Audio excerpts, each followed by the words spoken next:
Hi, my name's Rae Morris. I'm here at the National Academy of Beauty. Now let's answer some questions.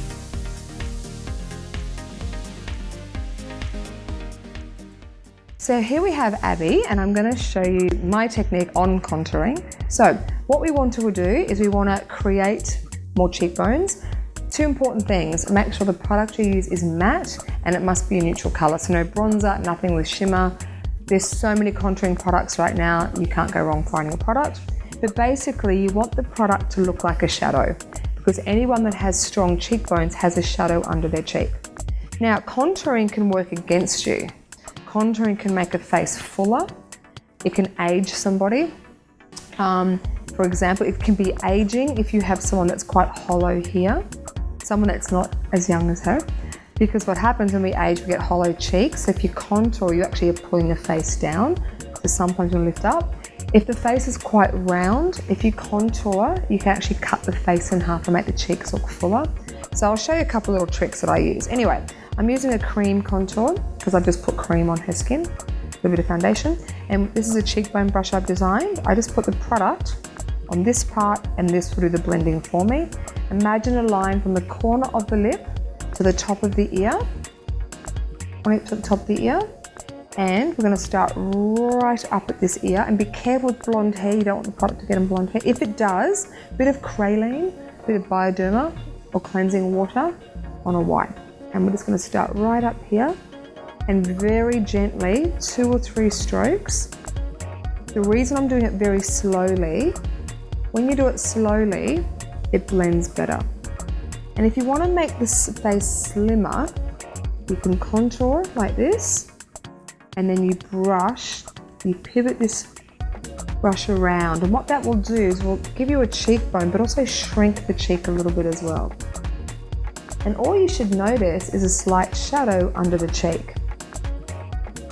The other place I love to contour is through the temple, but this actually helps to create a cheekbone as well. And what it is, think of nostrils, eye corners, and out. So imagine that line. And what I do is I take the brush and I'm going to create a shadow through that angle. Now this does 2 important things. 1, it gives you more of a cheekbone because it gives you an indentation. But 2, if you know you're going to do a smoky eye or you want your eyes to lift, take the contouring product a little bit into the eyebrow bone. And what it does, it actually takes away puffiness. If you've got anyone that's got quite a full eyelid, take the cream into the eyebrow bone and also slightly into the outer eye corner. And what it does, it just lifts your eyes and gives you a great guide. So when you're doing your eyeshadow, you've actually got a guide of where to blend your eyeshadow to. A hint around the forehead. Careful with blonde hair, push it right back. The reason we shade foreheads, I know it's seen a lot, but it's not really explained why we do it. Why we do it is a youthful forehead, to make someone look more youthful. It's a fact, when we're younger, we all have a more rounded forehead. As we age or get older, not that this applies to you at all, our forehead flattens. So by rounding the forehead, you make someone look more youthful. And also it gives the skin more color. I would never put bronzer on this skin tone, she's too pale. But you can see just by shading here, her whole face has more color.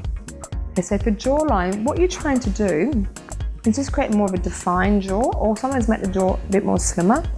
And all you need to remember is when you look at anyone's jaw, a youthful jaw is where the chin, the line between the chin and the jaw is straight. As we get older, it doesn't look as straight, it can jowl down a little bit. To make anyone's jaw look more defined, we're going to come underneath and shade a straight line through there. And if you want to make the jaw even slightly more rounded, you're going to come up into this corner. You have to make sure this is so soft and so perfectly blended. If it's not, it'll look like a shadow, not in a good way.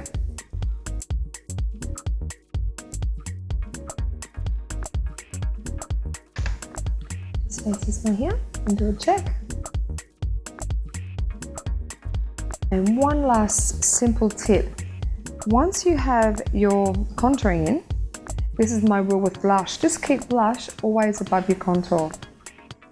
It never makes sense, even if you're not contouring somebody, I never like to see blush lower than that line from corner of the lip to the top of your ear. The second the blush comes lower, you can make the cheeks look too big, can make the face look wider, and also can make the face look older, because when we age, our cheeks drop. So for a really youthful look, keep it nice and high. As you can see, I keep it nice and soft, so even with my own eyes, I can't detect product. I think contouring should be that little secret weapon that you do, but you don't let the whole world know that you've just done it. So as you can see the difference between one side and the other.